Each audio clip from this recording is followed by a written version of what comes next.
Welcome to the HOMEgirls. Four top producing mega realtors, moms, wives, and friends talking about real estate and real life. Angela, Kristen, Jessica, and Lindsay are in the top 1% of all real estate agents and would be honored to receive your real estate referrals in Colorado. Join us as we drop a new episode every Monday anywhere podcasts are aired, in real life on YouTube, and connect with us every day on Facebook, Instagram, and Twitter at HOMEgirlsCO. Thanks for listening. We love you. But something that everybody has requested multiple times that we talk about, and that is how your relationships can be affected by being in real estate, being a big personality in real estate. Some of the people that work with spouses in real estate, how that affects things. Raise your hand if you've ever had your job or your career affect a relationship in your life. Everybody's raising their hand.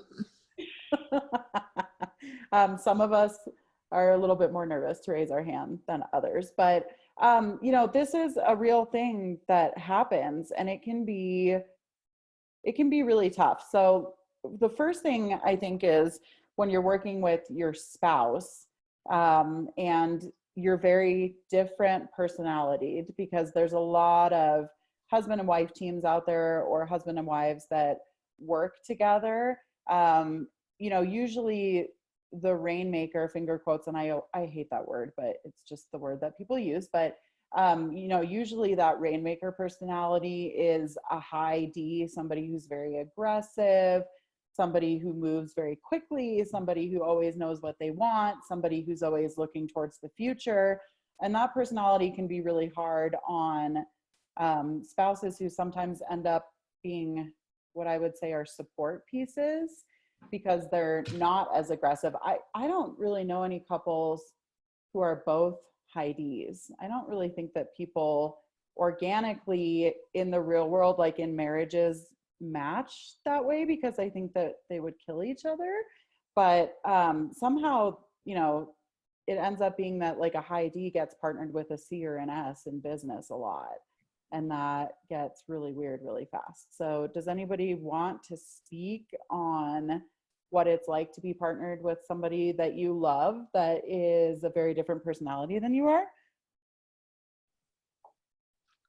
I guess I'll go.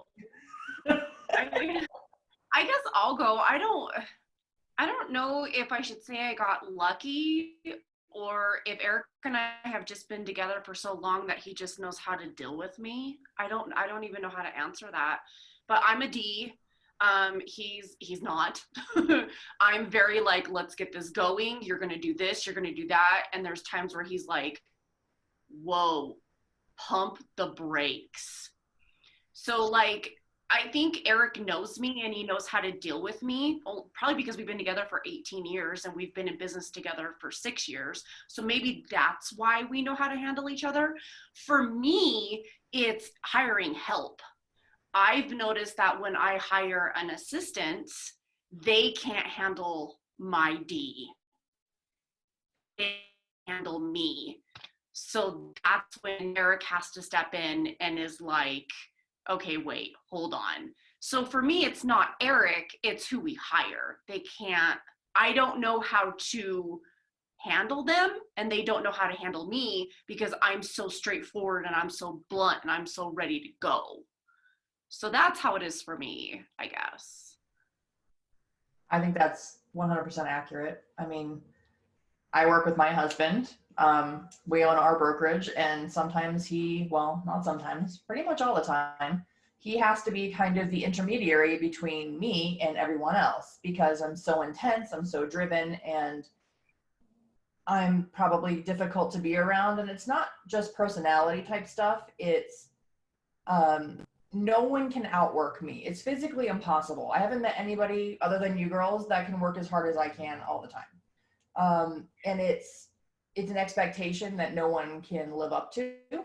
And I think that's really, really difficult for people. And it's been difficult for me with friendships, because I expect a lot out of people. And when I don't get it, then I get let down really easily. And then I just burn the bridge and don't look back.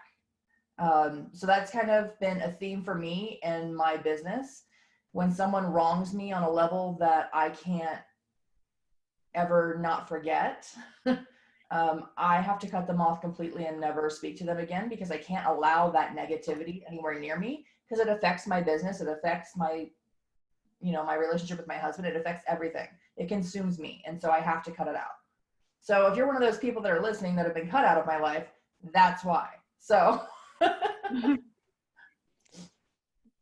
yeah, I mean, I would venture to guess we're all probably similar on that respect. And like for me, it comes down to with friendships and things like that, like I don't have time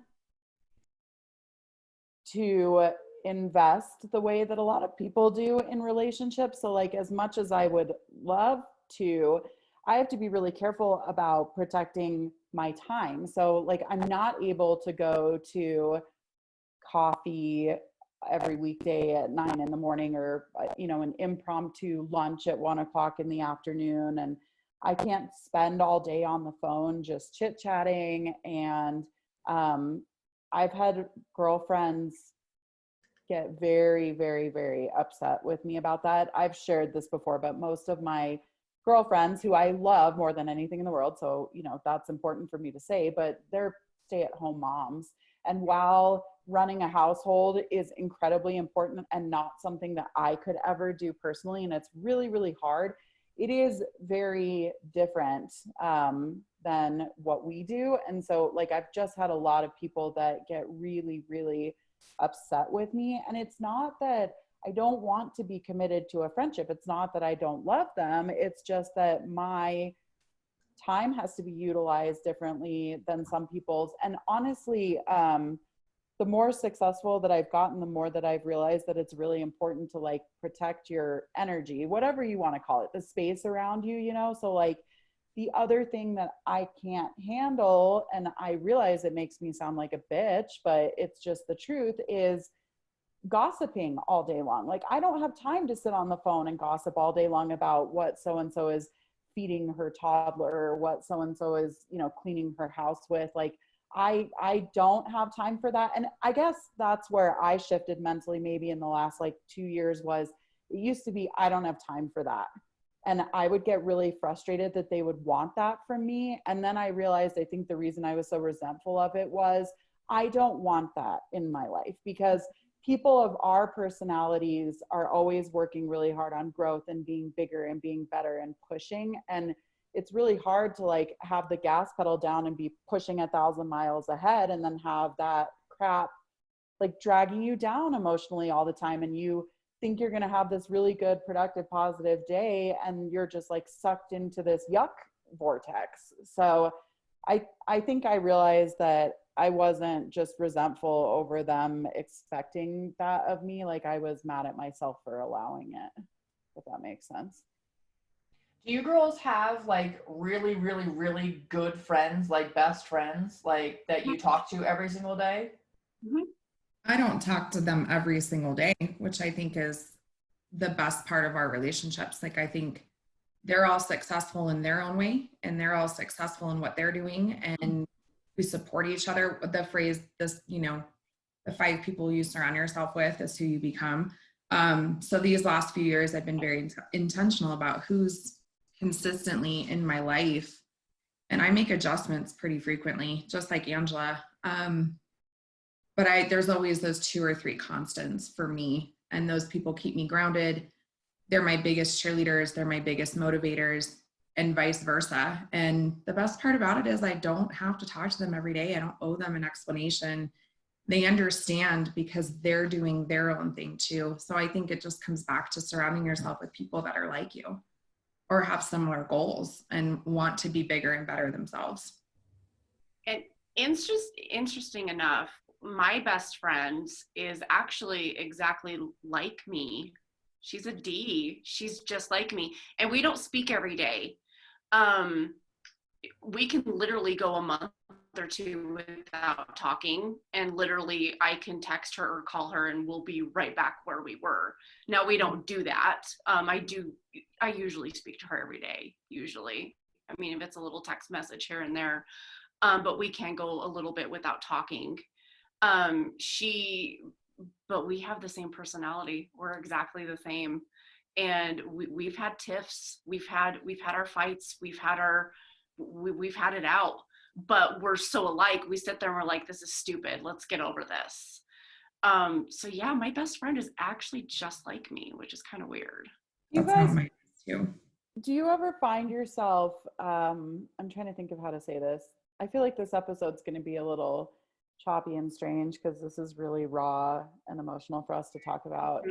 But like, do you ever find yourself in groups of people holding yourself back from who you really are just to try to fit in? Because I feel like that happens to me a lot. Either I'm in a group where they're not career people or whatever, they're not visionaries, they're not bigger thinkers, and I'm constantly just like bobbing my head saying, oh yeah, how about them Broncos? Yeah, the weather's great, you know, and I don't talk about what I really want to talk about, or where I will like try to assimilate on purpose to like not have to be, my whole life I've always felt like I don't fit in anywhere.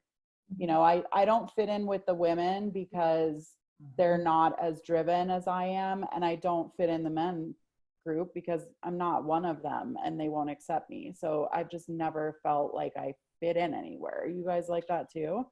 So like, this is where like the resting bitch face comes in for me. So like, just like you say, like when you're in a group with somebody and you don't feel like you fit in, or you feel like you can't be a part of the conversation, I don't want to say that I necessarily shut down, but I sit there and I have a look on my face that I don't want to be involved. And it's not that I don't want to be involved. I just sit there and I don't talk. So then immediately I'm the bitch because I didn't say anything or I didn't conversate. That's not the point. The point is there's nothing for me to talk about because I'm not like you. You know, so why should I have to change myself to be in your conversation is how I look at it. And maybe that's not cool of me. Maybe that's not open-minded of me. But I guess I just shut down and I just sit there with resting bitch on my face. That's how it is for me. And I hope that they're not listening, honestly. But I feel that way. My son plays baseball and football, and I feel that way with the baseball and football moms. It's not that I don't love and adore them, but I find myself whenever they even say like, oh my gosh, things seem like they're going really good and you're so busy and Right. on the other, I find myself like poo-pooing it, right? Like I'm like, oh, it's not that big of a deal. And oh, we just Yes. this podcast and it's nothing. Like I find myself constantly like almost making a joke about what I'm doing because Yes. I just don't feel like I fit in, and I don't feel like I have anything. And again, these women are some of my closest friends because I'm with them 9 months out of the year. But I feel like the odd man out. I mean, and they're always together, like they all hang out together all the time. And Yep. we're not invited that often. Like they all are up in the mountains this weekend. Ian and I weren't invited. And it's probably because they think I'm too busy. I'm to do this. Jessica's got resting bitch face and doesn't get drunk with us and doesn't hang out. And so, you know, in my own personal daily life, like I feel like I'm constantly minimizing my success, my goals, my dreams, to fit in. So I understand that. Absolutely. I mean, that is something interesting that you brought up because I do that too a lot. Like I'm obviously like the resident nerd here. So I dumb myself down because I don't want to seem weird or like awkward. And then I do that self-deprecating thing when people ask how my business is going. I'm like, oh yeah, it's fine, whatever. And I change the subject like as fast as humanly possible. And I don't really understand what that's about because there are a few women, like I can think of a few, not many, but I can think of a few off the top of my head that just own who they are. And if you were to ask them that question, they would say like, you know, this is the best year I've ever had in my entire career. I'll close 300 units this year. Like I'm a badass bitch. Thanks for asking. And I don't really understand why I'm like, oh, it's good.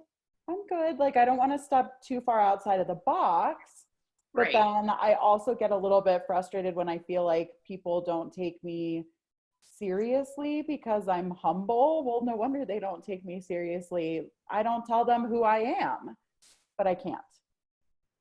I think part of that is when you're at this level in your career, it's really difficult with other women, especially because when we conversate or converse with them, it's hard for us not to come off as my favorite two B words that are always associated with me, bossy bitch, every time. So there's no in between. There's no, like, you can't be proud of yourself and proud of the work you're putting in and tell the world about it without coming off as one of those two things. And it's frustrating. So we hide it, right? And when we hide it, then people are like, well, she just doesn't want to share any information because she's such a bitch, right? It's like a double-edged sword. Like, you can't, there's no pleasing everyone. And I feel like we're all people pleasers for the most part.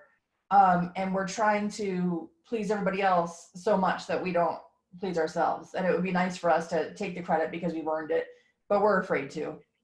And I feel like the people that do constantly say, I'm having an awesome year, I'm doing this, I look at them like, wow, that's cocky. But I want to be able to do it myself, right?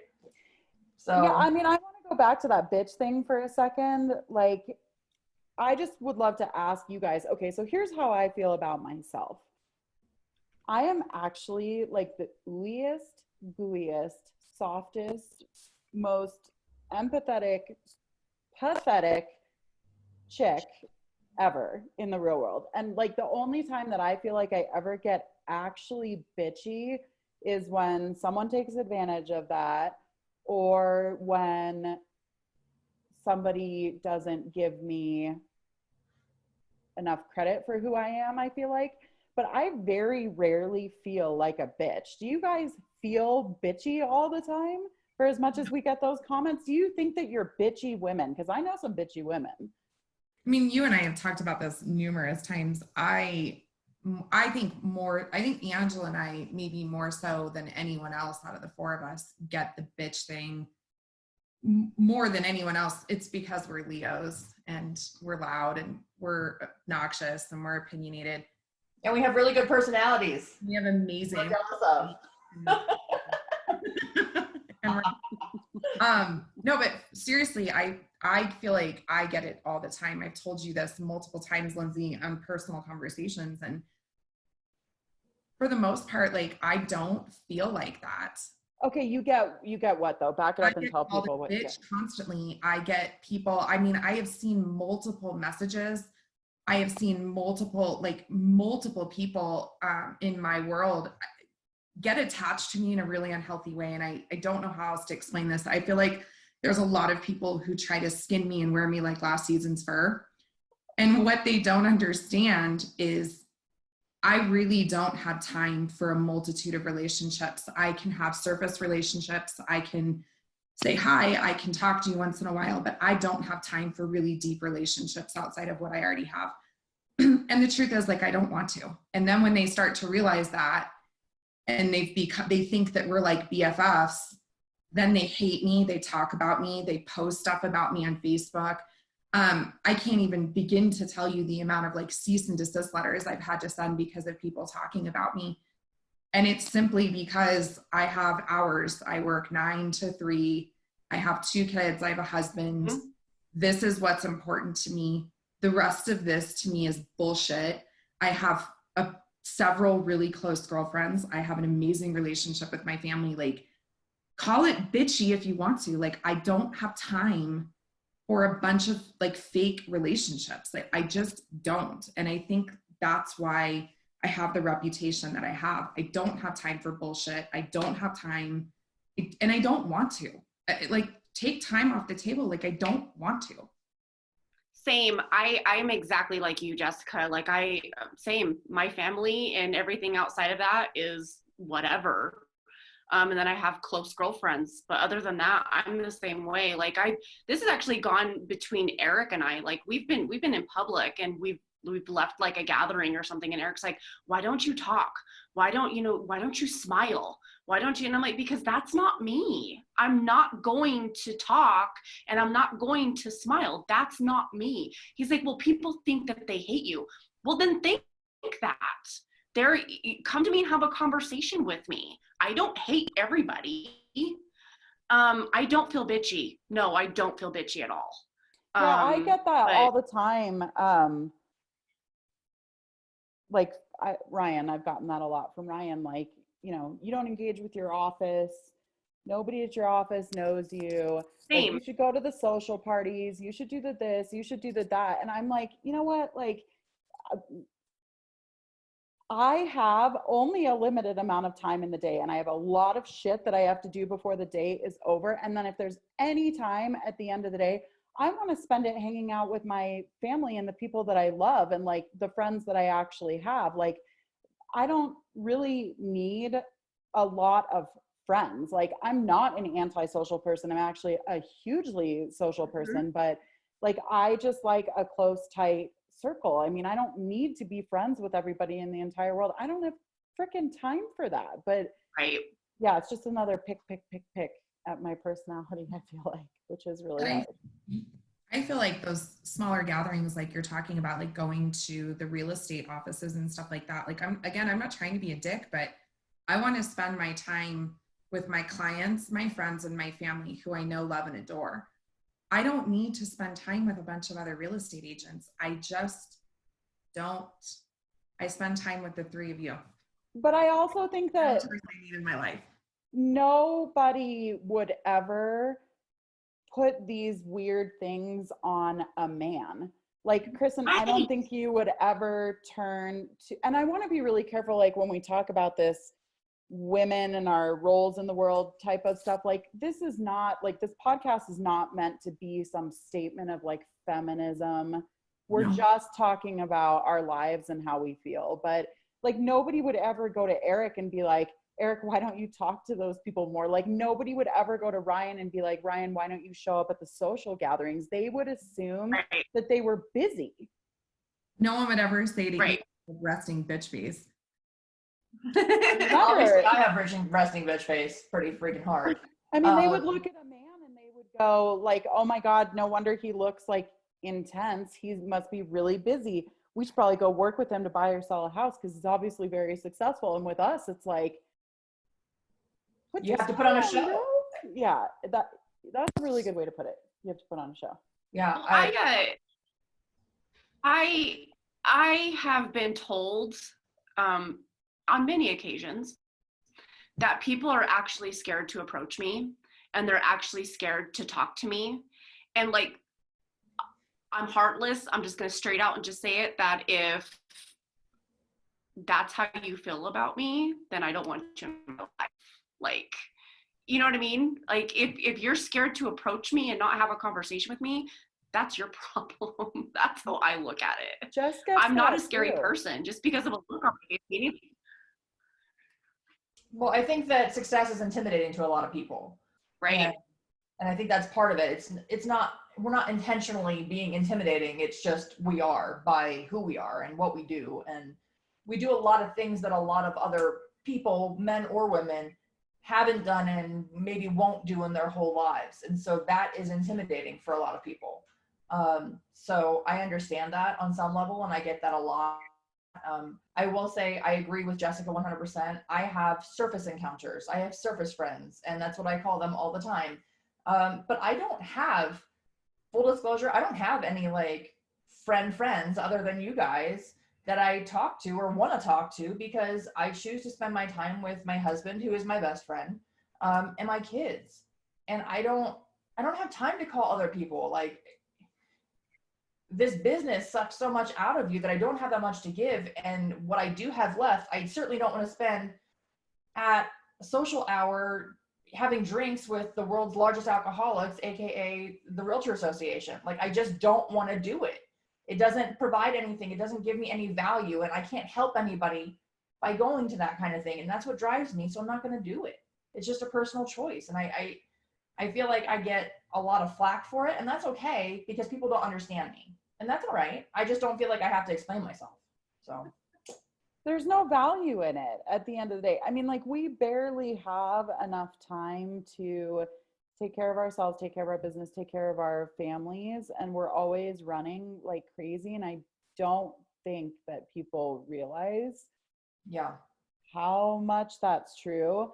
But like, I mean, if you have time to go for cocktails or happy hour 5 days a week, then kudos to you. But I do not. But I don't like feeling guilty that I don't. And I don't know, it's not fair. I think that we make it look so easy, the success thing, that people don't really see the rawness and what all the work that goes into it behind the scenes. So they assume it's like HGTV and what real estate really is, right? There's what people think we do and what we actually do, and they're very, very different. And so that perception becomes somebody else's reality, and we can't change that. But it is what it is. And But why does it even come from other realtors though? Like, that's one thing that is interesting to me. Like, other realtors, you know, like, I get other people who don't work in this business, they don't understand that we never shut off, they aren't running like we are. I get it. But like, other realtors even bag on us for it. Because they're not running a high volume business. I mean, like, I'm going to sound like a total bitch when I say this, and I'll probably catch a lot of flack for it, but truthfully, other real estate agents are, one, the laziest group of people I've worked with. Two, they're also the most judgmental group of people I've ever worked with. They're the first people to talk about your numbers. They're the first people to talk about the way that you write a contract. And they're also the first people that are sitting at home and have time to go to happy hour and cocktails and all this other stuff 5 days a week. So I think that's why we catch it the most from other real estate agents, is simply they don't understand because they're like the rest of the world too. Yeah.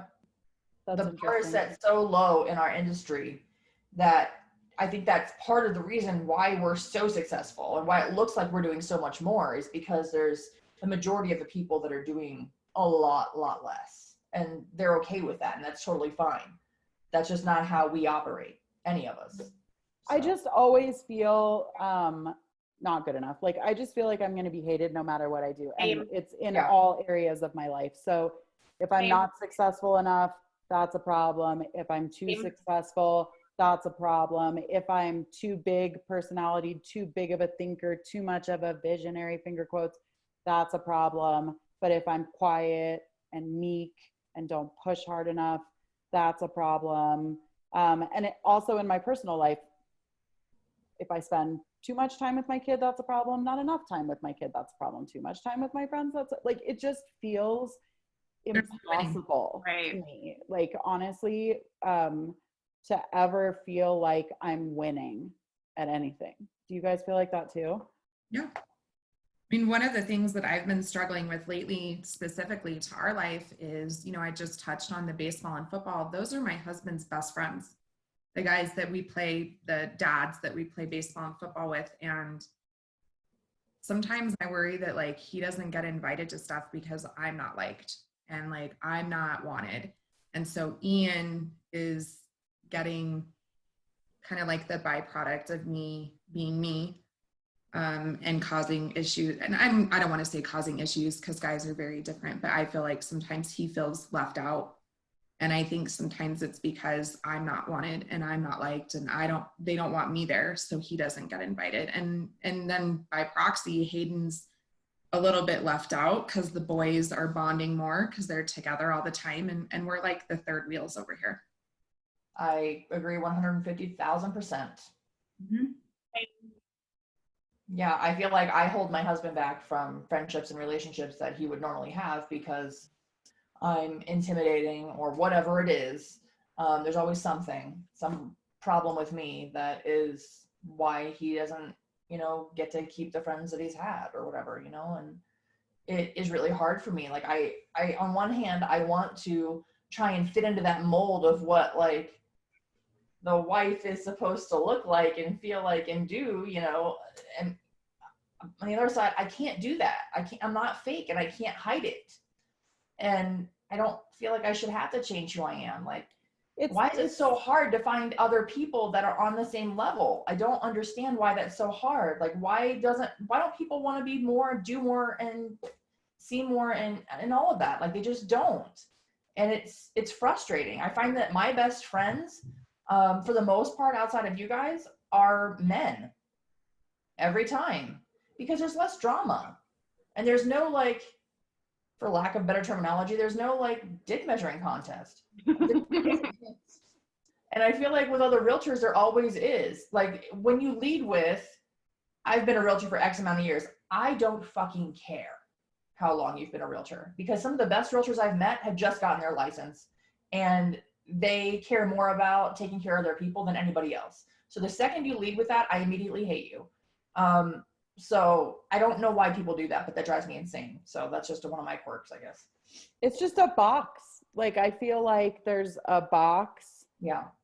that's this big that I'm supposed to fit into, and I don't fit into that box. And I mean, it's lonely and it's sad, and it's been my whole life vacillating back and forth between, like, do I shove myself in this box in order to be liked by people, or do I authentically be who I am and fuck the box? But they both don't feel good. Like, it's just really hard.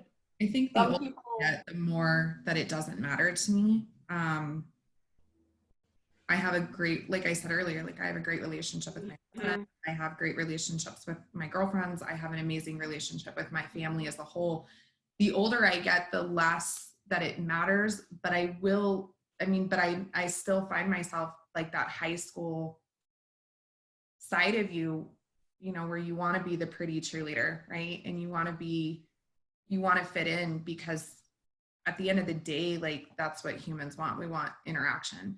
And so as much as I don't care, there's this, I got emotional talking about, I feel like Ian suffers because of who I am.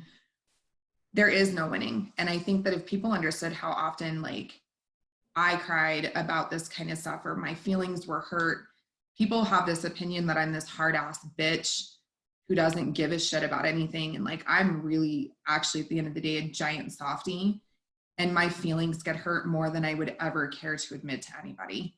Oh yeah. So that tough exterior is protecting everything inside. It's supposed to anyway.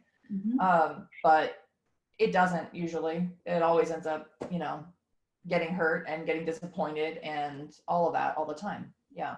And Lindsay, talking about that box, I think that some people are meant to be in that box and the rest of us are meant to stand on top of it. But unfortunately, we have to find the others that are standing on top of it. So we just have to look higher. And it's just hard to see it sometimes, but we have to find those people so that we can surround ourselves with them, because it's not doing anybody any good. I'm not getting better as a person to, hang out with the same, 3 people that are in the same place in their lives and businesses, when I want to be up here. I can't learn anything. I can't teach them if they don't want to learn, and I can't be at a different place because I can't learn from them. And so I have to constantly switch those people out. And I'm not trying to use them. I'm just trying to find common ground. And when I can't find common ground, I have to cut them out. I feel like within the last 2 years, I have developed, or maybe even I've had a ha-ha moment of, cool, I don't want you in my life. You don't want me in my life. I really don't care. I love my family. I have an awesome family. My husband gets along with my family. I get along with his family. I have friends. He has friends. We all get along. And I feel like because I have that, I'm okay. Like, if somebody else comes in, they come in. Somebody goes out, they go out. I'm on to the point where I don't care anymore. I know who is with me and I know who is not with me. Amen. And to kind of touch on that, and you guys might be mad at me for bringing this up, but like, we've even had difficulties as a foursome figuring out our space within the 4 of us. I think that, again, people look at this and go, oh my gosh, there's 4 women and they're doing these great things together, which is true. But even like within our space, we've had a hard time finding our space within the four of us. Like I know for me, out of the four of us, I don't close as many transactions as the other women do. And so I have felt like I had to really prove that I can be here and hang out with these girls and that I can provide value to them. And in all of our bumps and bruises that the four of us have had in doing all of this, I know that one, I've learned a ton about myself. Two, I've learned a ton about the three of you. Three, we do all have our own thing to offer and we do offer value to each other. And four, the amount of stuff I've learned in the last like 3 months since we really decided to do this, whether it's from you guys or the people we've had the privilege to interview, like I know for a fact that I'm a better person for being with you guys. And I would go through it all again. And I would go through all the fights again and all the bullshit again, because I know that the four of us are better together and we're better now than we were 3 months ago. Absolutely. I agree. 1000%. All right, guys. We started to go there and then we shied away because this is really gnarly. So let's go back to marriages. Let's talk about what it's like to work with somebody who is different than you are, and the pressure that puts on you in the business and at home. And then let's also talk about, for people that don't work with spouses, what this personality and this drive for more is always bringing into your life and your marriage. So who's brave enough to talk about that first? I guess I will go first. So Josh, you can make a guest appearance today because they're both home. Oh God. So I work with my husband. We own a real estate company together. We are very, very different, but still kind of similar in some ways. But it's really difficult. It is. Sometimes, I mean, for lots of reasons. It's mostly me. I feel like understanding that I'm not the norm and I'm not a normal person has been really helpful for me with this. I am terrible at delegation. Straight terrible. If I delegate something to my husband and it doesn't get done immediately in the exact same way that I want it to be done, it causes me to take it over. And it's not helping anybody. It's not helping anybody. It's making it worse for him. It's making it worse for me because I start to resent him for something so stupid as, just he didn't send out an amend extend in time or something, and now I have to do it. Like, it's not a big deal. Like, I think the problem is that my life is constantly run on, I'm always at 110, right? Like, I can't ever be on just like 95. And that's frustrating. It's hell for me inside, internally. There's like constantly a struggle inside of me that's like, is whatever somebody else is going to do going to be good enough for me? Or am I going to have to go back and redo it anyway? So if I'm going to have to go back and redo it anyway, why don't I just do it myself the first time? And then I get so much stress because I'm not delegating it and somebody else is willing to help me. It's like the worst double-edged sword on the planet. And when you work with your husband and you're relying on that person to help you with that, and you're not letting them, and then you're still pissed off with them, it comes down to, it's you're the problem and I'm the problem here. And I don't 100% know how to fix it, but I'm working on it. I'm doing the best I can. What was that, Jess? He said, we're always going to be the problem. We're the loud ones. We're the opinionated ones, the driven ones.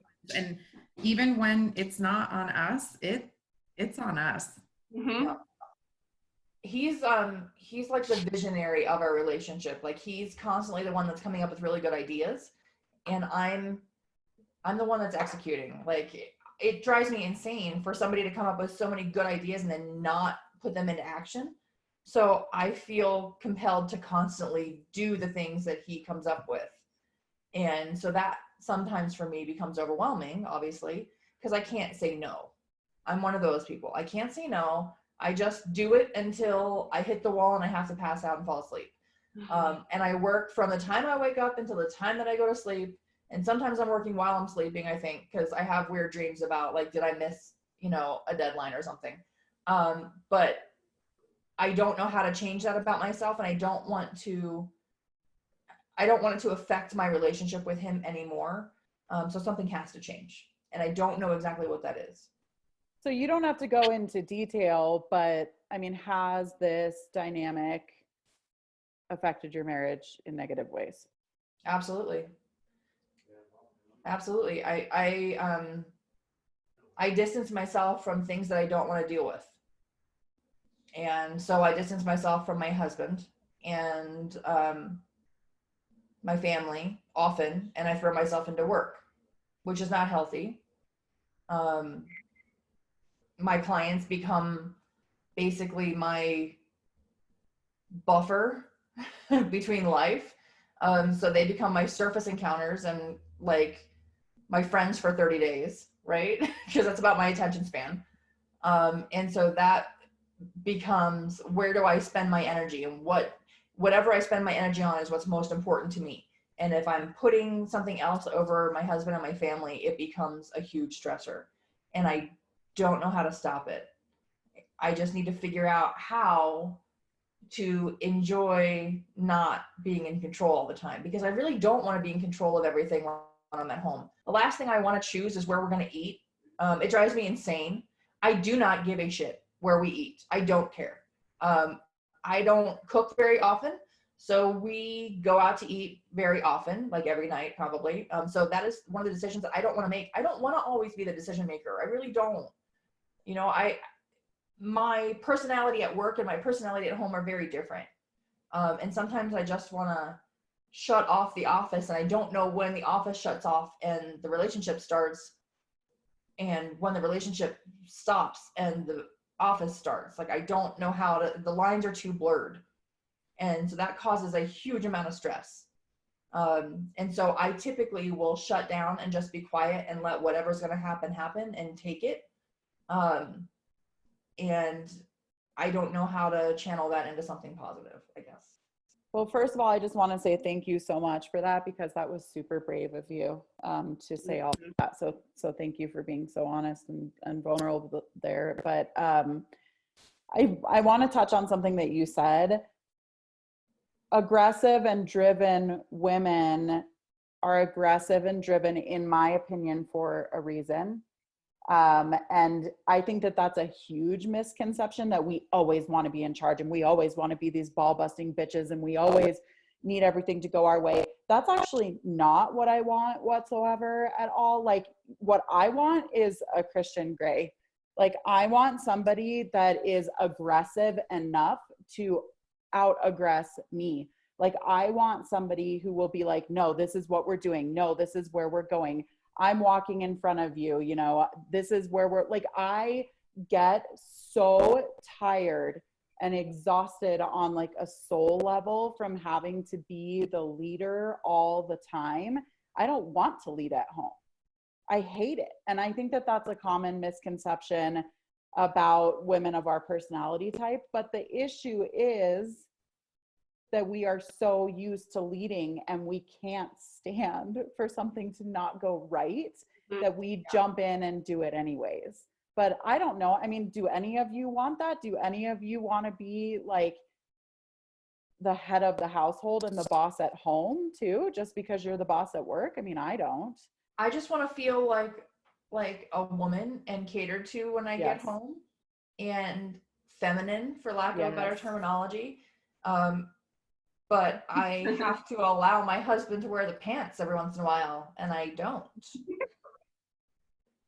He's in the other room right now, and I think he's probably going to have an aneurysm. So, like, exactly what you two have said is exactly what's going on with me. But it's so funny because I want Eric to take the reins sometime. I want him just to take it and go. But then when he does, I'm like, whoa, stop. This is me. And then I have to be like, wait, Kristen, wait, hold on. Let him take it. Because then he'll start taking it and start like leading, and it freaks me out. But then I have to calm myself down and be like, it's okay, Kristen. He sees what's going on. He wants to calm me down. Just let him go. But for the most part, I'm just like, you cook dinner. You pick where we eat. You do this. I don't want to do this. You know, like I I'm doing that never in my want to make head. another decision in my life ever. Right. I But decided all day. I'm done. I do it in my head, and then I don't tell him, and it just keeps going and burning inside me, and then I explode on him. But why can't he read your mind? Why can't my husband read my mind? I don't understand. This should be, we've been married for how long now? Figure it out, right? Like, Right? Exactly. I think it's just really hard. Like for me, obviously, it just always keeps going back into that. I never feel good enough. I'm never good enough for anybody. I'm never good enough for my family. I'm never good enough for my husband. I'm never good enough for my clients. Like, and I hate, like, I can't stand feeling like that at the end of the day. It's like, you know what? I've given my heart and my soul, my physical body and everything I have to this all day long. And if it's not good enough, then fuck all of you lately. Yeah. Is kind of how I felt. Like, it's just too much. It's not fair to expect us to be the income earners and to put ourselves out there emotionally on the line every single day to do what it takes to keep running big businesses, and then be angry with us all the time for all the stuff that we're letting slide. And I do feel like nobody would ever say that. Lindsay, what do you think good enough looks like? Who do you think is doing it better than you, that you look up to, that you can say, like, that girl has it all together and I wish I had that? Who is that? Like, what is there a person like that? Kim Kardashian, duh. Right? I mean, there are some women that I know that run big businesses that I feel like I would look at and say that they have it all together, but they're also, like, it's a combination of all the stuff we've been talking about. They're also better with leverage. Like, they have more assistance than I've ever allowed myself to have. They've got probably help in the household. They've got, you know, at least part-time nannies for the kids. They've got personal assistants. So I think it's easier to look more put together if we were somehow able to give up more control. But I mean, to me, that just goes right back to, like, I'm not good enough. Like, why the hell do I need a nanny? Why do I need somebody to do my grocery shopping? Why do I get a house cleaner? You know, like, why do I need another assistant? Like, I'm just not good enough. And I get that that's inside me, but I would venture to guess that probably all of us in one way or another feel that way. And most women that are like us too, because I mean, for me, like, I mean, I 100% think that's why I work so hard. I'm always trying to prove that I'm good enough. Who are you proving it to? I don't know. My husband, for sure. My family, myself, you guys, everybody around me. I mean, yeah. And, you know, people have asked me a lot in my life, like, when is it enough? Like, you've done so much, like, when is it enough? And my answer is always, never. I'll tell you when I get there. It's never enough, because I don't know how I'll ever feel like I ever proved that I'm good enough. Because again, I don't get a seat at the girls' table. I don't get a seat at the boys' table. So I'm just out here by myself, not good enough to sit with either. And it sucks. But are you okay with that? Because, like, I am. I'm like, I literally, like, middle finger in the air. I don't care. I mean, I'm working really hard on it, but clearly not. I'm not okay with it. I'm on team, let's build a different table. Like, if it doesn't fit into a box, like, let's find it, let's build a new box that it'll fit into, you know what I mean? Like, I think, Lindsay, it's really hard because I feel the same way. And I think this all comes back, for me personally, this is going to be like, I'm going to try not to cry here. This all comes back to my dad. So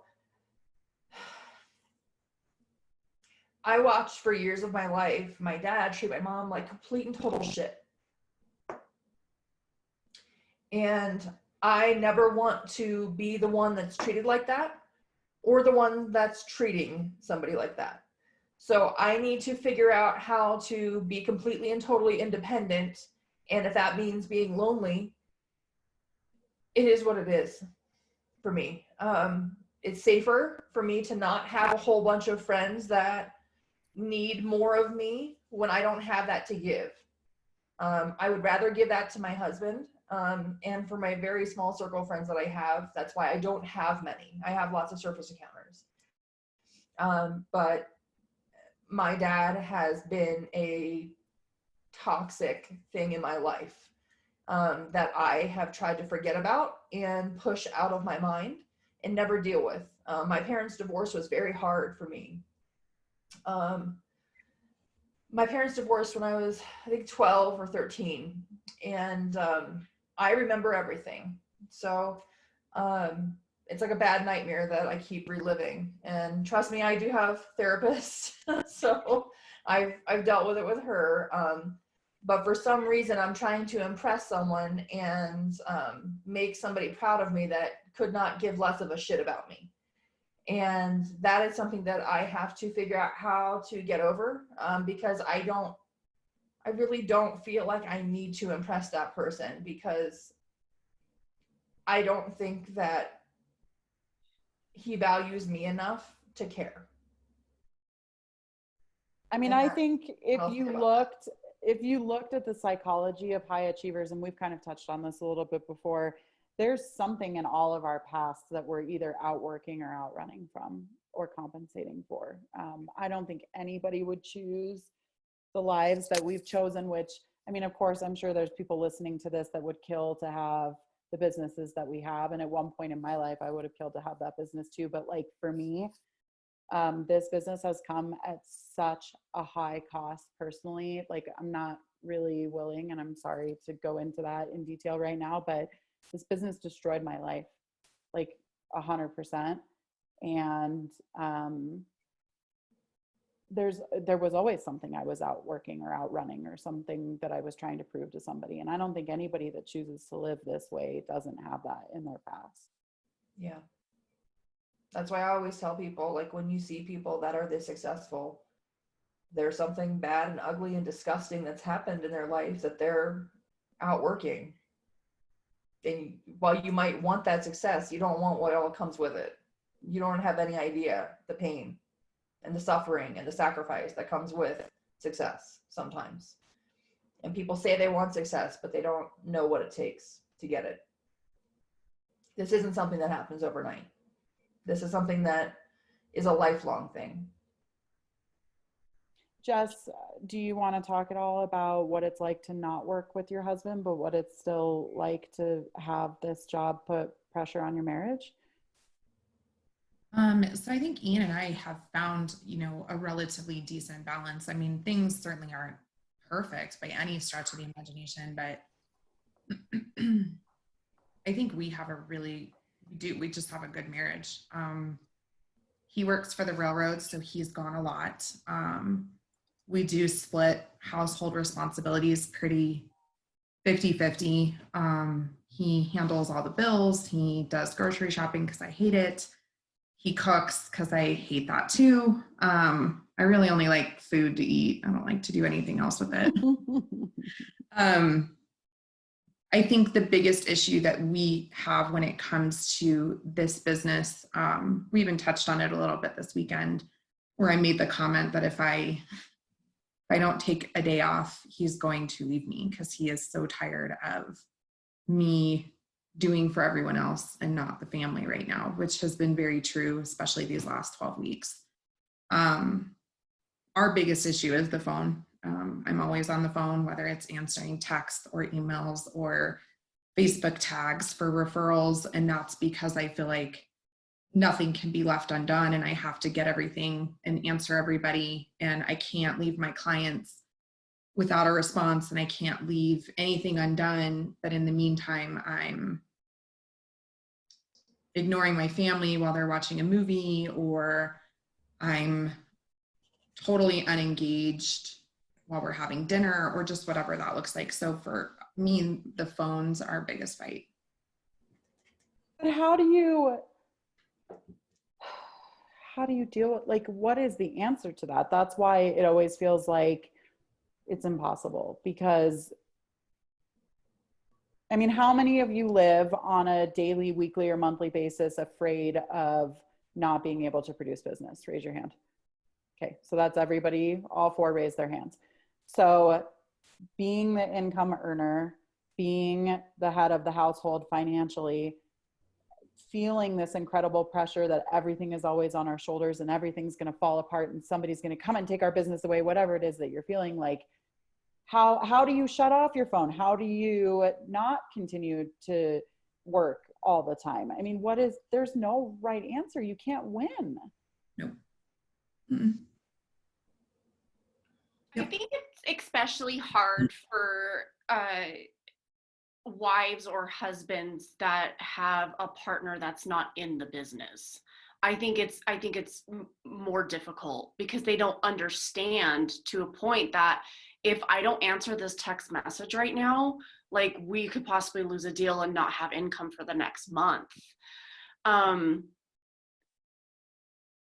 So I feel like it's extra hard for couples who other partner is not in the business with them because they don't fully get it. So Ian was actually the OG real estate agent of the Lentz household. He and his grandpa used to own a real estate company in Littleton prior to the real estate crash and prior to his grandpa passing away. So he gets it, but real estate 15 years ago was really different than real estate today. You had to set appointments to go meet with people. You didn't have text messaging. You didn't have CTME contracts. You didn't have all this technology. And so now it's like all the time, grab. You're available 11 o'clock at night, 5 o'clock in the morning. So it's a balance of how to shut it all down. So he gets it, just to an extent, I think. I also think that there's a big difference between families or couples that work with each other, like where one is exclusively responsible for the sales side of things and the other one's responsible for the office side of things. Because the sales side of things, like, you're always on, you're always running, you're always answering, you can't shut it down, and you're the one that feeds the office side of things. So you're always panicking about keeping the business going and keeping all those balls in the air. But I mean, there's a distinct difference there too. Like the salesperson, for all intent and purposes, is the one that's really running like a madman. And I think that the people that run the back office side, like, I've said that many times, like, why don't we switch? Let's switch for 3 months and let's let you go out there and make the deals happen and make the rain, and I'll go in and do the back office stuff, because I think that you maybe need to get a little bit of a glimpse of what it's like to be the business driver all the time. Do you guys agree? Yeah. Yeah, sometimes I wish that I wasn't. I wish that I just worked at a 9-to-5 job and got paid a salary, and I could go home and shut it off and I didn't have to worry about it. Right. But I feel like some people are meant for more than that. Yep. And that's us. So, and that's a lot of people, and they just don't know where they fit in. And so, because it's so lonely at the top, like they say, we tend to have many like self-inflicted. Why can't I speak today? I'm constantly looking at myself and saying, what am I doing wrong? And why aren't I good enough? And unfortunately, that manifests itself in all kinds of different ugly ways. And it's something that I struggle with, and I'm sure a lot of people do. But I think we're all kind of struggling to fit in, and that's the theme here. Is nobody's perfect, nobody has it all together. We're just honest about it. It's never going to be perfect. Our lives are never going to be perfect. Our marriages are never going to be perfect. Relationships, romance. I don't even know what romance is. I got to be honest with you. To me, it's like Josh will bring me like my favorite candy at night or something from Walgreens. Like that's absolutely that's romance to me. So I don't need to go out to a fancy restaurant or whatever. Like Taco Bell is just fine with me. Like he knows my stuff, and that's like romantic to me, that I don't have to like tell him my order. Right. The bar is set pretty low for me in the romance department. So, but I want people to understand that, like, you don't have to worry about fitting in. There's always going to be people like us that are the outsiders, and that's kind of why we have this group. Is we want you guys to all have a place and a sounding board and a voice, because it does get lonely and quiet at the top. And I want to make sure that everybody knows that we're your advocates and we're here to help you too. As much as we want to help you, we would love, for you guys to step in and say, hey, it looks like you're having a really bad day, Angela, like what's going on? Like we would like that kind of thing.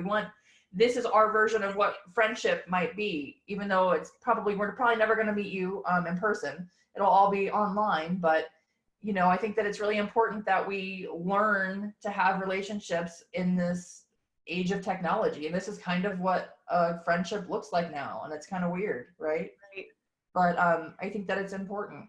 So And yeah. So, oh, sorry, Kristen, go ahead. it's okay. And it's okay not to do 100 deals a year. It's okay to do 10 deals a year. It's okay to do 20 deals a year. It's okay to be a husband and wife team in this business and want to be at each other's throats.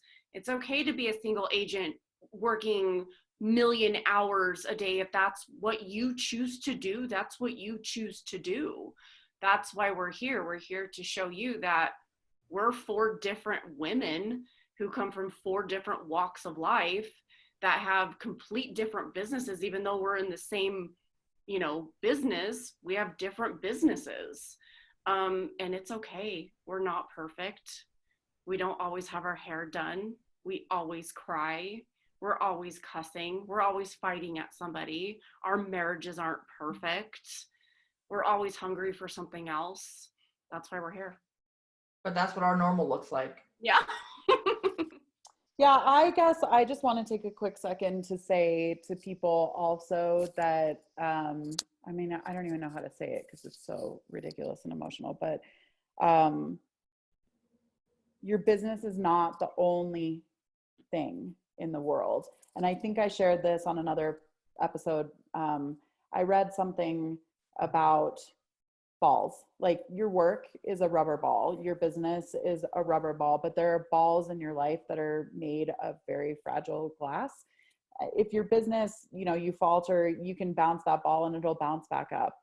There are some things in your life, your family, your children, your relationships with those people that are really important to you that are made of glass. And if that ball drops, it shatters, and it's highly unlikely that you're able to put it back together again. And it's very easy to feed into, I need bigger and I need more. And that's not always an ego thing. For me, that wasn't an ego thing. I come from a place in my life where I've never not been afraid, never not been anxious, never not been scared 1 second in my entire life. And so working really hard was the only way that I knew how to outwork that and make myself feel a little bit more comfortable. And I also just firmly believe that I was doing the right thing for my family. I was taking care of them. I was providing for them. I was doing the only thing that I've ever been good at and know how to do, but it broke my life and it's not repairable. So I just want people to know that more and bigger and better. It doesn't always mean better. It's not always the answer. And there are other things in your life that are more important than your business. I would rather starve and go back to, which has been very real in my life, and I've had very real moments like that. I would rather live on 99-cent top ramen in a tent down by the river with the people that I love than make the top of every list and have it destroy things. So I guess I just want to say I'm a little bit of a cautionary tale that our personality, it can be destructive, and you have to watch that too. And it doesn't come from a bad place. We're not egomaniacal weirdos that are like, I need to be the biggest thing in the entire world. I, again, think that it comes from a place of either needing to prove something, wanting to prove something, wanting to fit in, or outrunning or outworking something that we've had in our lives that has hurt us. And this is the only way that we can feel to keep it in check. But I do think this business can be extremely destructive, for sure. Absolutely. It messes with most marriages and most relationships, as far as I've seen. Do you guys agree? Absolutely. How do you keep it in check, Angela? How do you prioritize what's more important?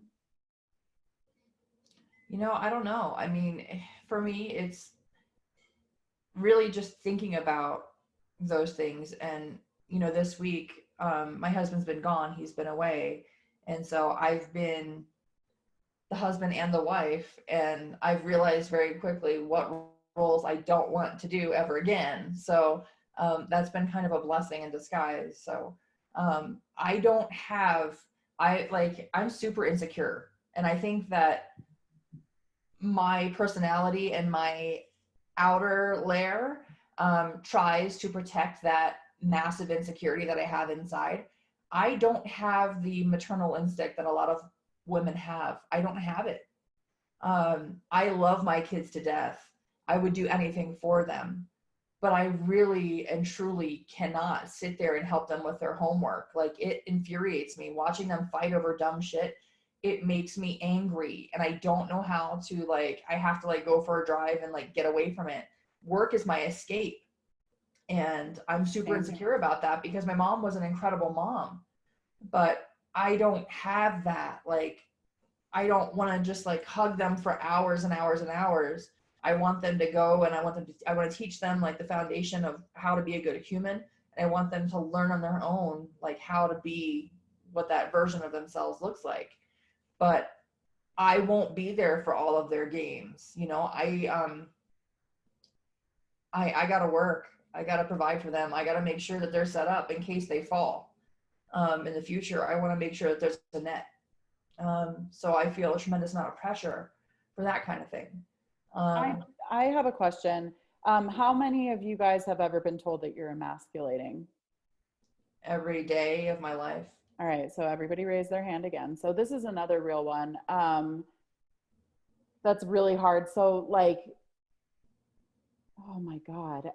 How do you deal with you being the driver, you being the provider, you being the high D, and having a partner who is less of a driver, less of a high D, and naturally the flow of your marriage and the household, that means that all of the small tasks that finger quotes a woman should be doing, or all of the menial tasks that nobody wants to be doing, naturally flows over to that less aggressive personality, and that becoming a resentful thing. And when I say how do you deal with that, I hope everybody that's listening realizes that there's no answers to these questions. It's just stuff that is very real, that we all talk about on a daily basis, that we think should be a conversation out in the world. But naturally, the more aggressive person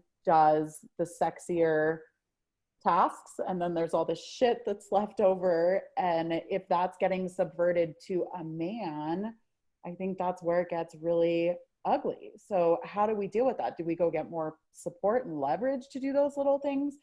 For me, it just feels so hard because, again, that makes me feel not good enough. So I'm like, well, you just do those things, but that's not really very fair either. Ian provides health insurance and a steady paycheck, so I think he has the sexiest job in this household. I'll take one of those.